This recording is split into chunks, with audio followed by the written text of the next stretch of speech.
What's up, y'all? We back. I just, like to start off by saying, all these stories of cautionary tales detailing my life through the inner cities and prisons of Baltimore and the surrounding counties in Maryland. So today we're going to switch it up. I'm going to talk about my first bit. This will be the introduction to the prison aspect of the life. So this take place around I catch my first bit around 05, 06 sometime around like that.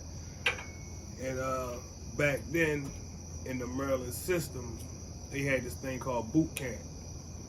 You could get boot camp if you was a first time offender coming through the system for the first time.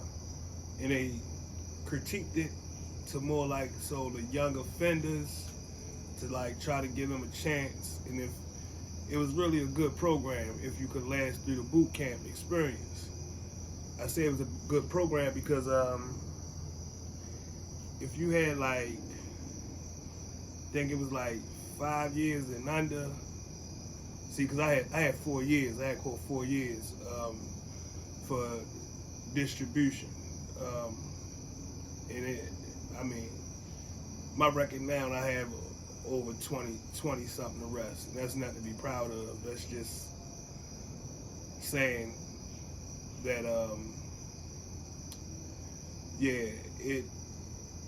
it was when I finally caught my bit, it was finally, I guess they say finally or whatever. But if you had 5 years or less, they gave you 6 months and out the door. So that means you're only going to do 6 months on 5 years. And when a person just going through the system, they hear that, they jumping all over it. So, like I said, I've been getting arrested for a while, but I always had, it's not ever one time that I went in the courtroom without a lawyer unless it was something petty. And I remember I was using Paul Polanski. I was already on two different probations. I had got them consolidated and ran into one, and I caught another distribution. This one, my neighborhood was actually under investigation. King and Mario. And that I got my time from them, guess what? They turn around and get locked up. But that's another story that I say for another day. So he twerked some things and get my probations closed out, so I wouldn't have to do no backup time on that, and he get me 4 years. But he's selling it to me also, man, you get 4 years, and I never forget what he said, man. You'll get 4 years, man. You'll go in boot camp, man. You'll come out, man. You'll be. I see those guys that they come from boot camp, man. They be with the looking like a brick house, like an action figure and all that. I don't know. I guess he thought that was appealing to a 23, 24-year-old black man. I could say it. A young black man at that time, which it wasn't, but I kind of knew all my strikes was out, so I went ahead and rolled with it. Now this is the thing: when I heard 6 months and out the door, I'm green, green as a pool table, green as a golf course. So I'm thinking I'm going to get the 6 months once I go into the Department of Corrections. My time will start rolling from there. So once I make it through the system, you got to go through diagnostics. So I guess to DOC, which they call it, excuse me, probably shouldn't drink sodas before I do a video, huh? Probably shouldn't drink them at all. But they call it MRDCC now. It's Maryland Diagnostics. And it's right there on, Madison or whatever, over East Baltimore, down in the region where all the jails at. And when I get over there, you know, at that time, it was just housed. Only thing they housed at that time were people that just caught time, ready to go to prison, or people that were out on the streets on parole and caught a violation and had to have a hearing. So my cell buddy was older black dude. He been through the system a few times or whatever. And you can tell he get high and everything or whatever. But they be the ones that know everything. So when I get in there and I'm talking to him, I'm telling him like, man, I'm going to they say they sending me to boot camp or blah blah blah blah blah blah. So he telling me like, oh yeah, shorty, that's sweet. It's sweet out there, whatever. And I mean, ain't nowhere in prison sweet, but any place in prison that'll get you home quicker than you got quicker than you gotta be there, is sweet.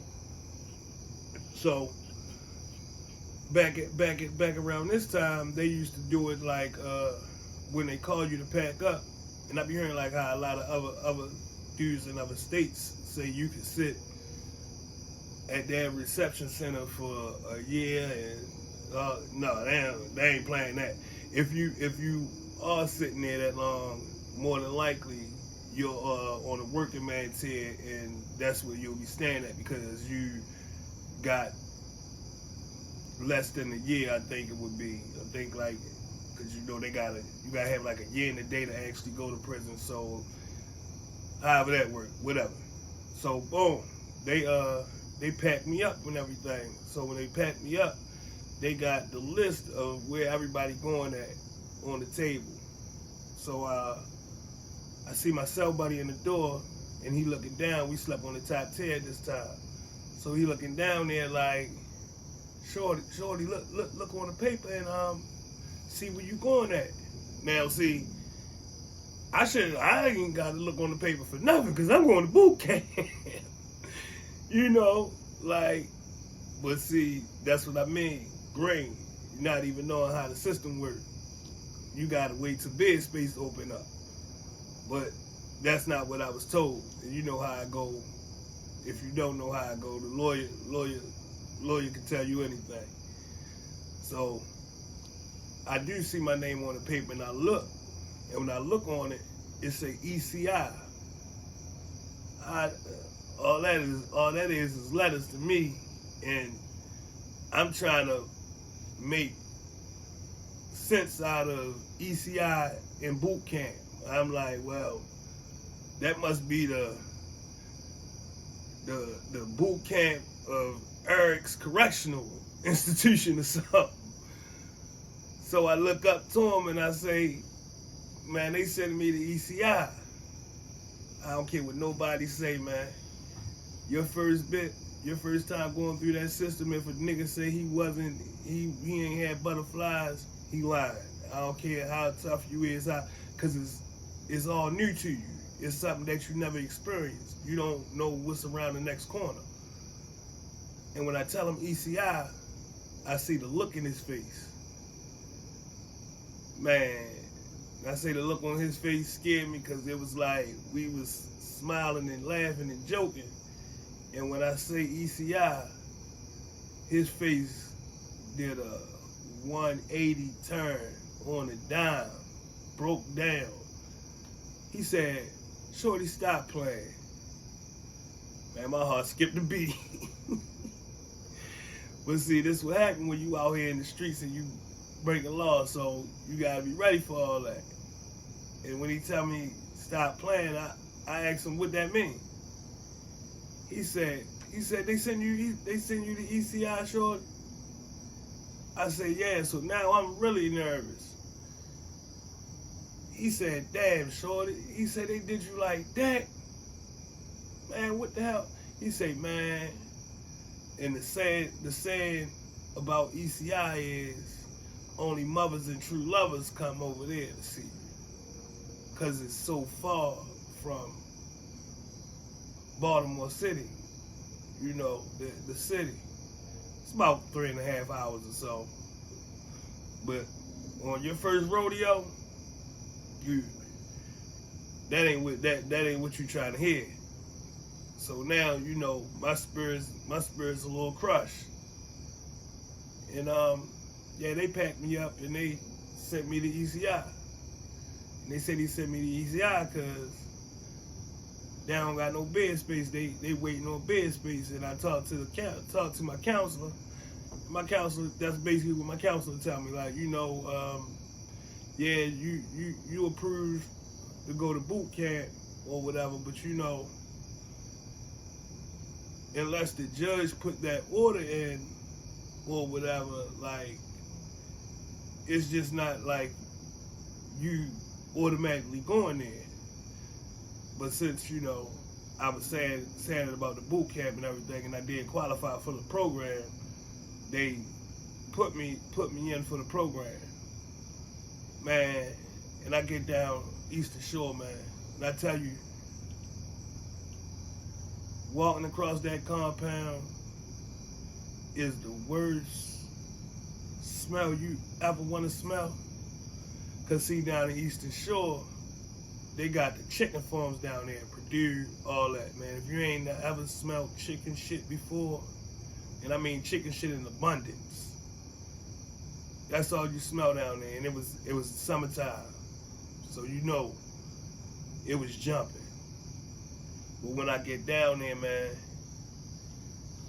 it's like how I get from down here. Like what do I gotta do? And shout out to my cell buddy, man, B, man. B was down for like 8 years already, man. A little older than me, cool dude from over East Baltimore. And see, that's the thing. You don't never know who you gonna go in the cell with. You don't never know nothing. And I was green at the time. I ain't saying like I was gonna let nobody do nothing to me, because that wasn't what it was. But at the same time, a dude that been bitten for 20 years, it's easy to manipulate little 18, 19, 25-year-old kid coming off the streets, because you don't know nothing and you think you know everything. And a lot of dudes wind up getting took like that. Dudes might not really talk about it, but it happens. It happens. So once I get down there, man, and I settle in, and I see my big homeboy, man. And one thing about prison, man, when they say them crackers got a place to hide you, yeah. Because I seen the dude, I won't say his name or whatever, but I seen him, man. When I say I ain't seen this dude since middle school, the beginning of high school, like I saw him, and I knew who he was. The only reason I really knew who he was all the time, because he's a little ugly.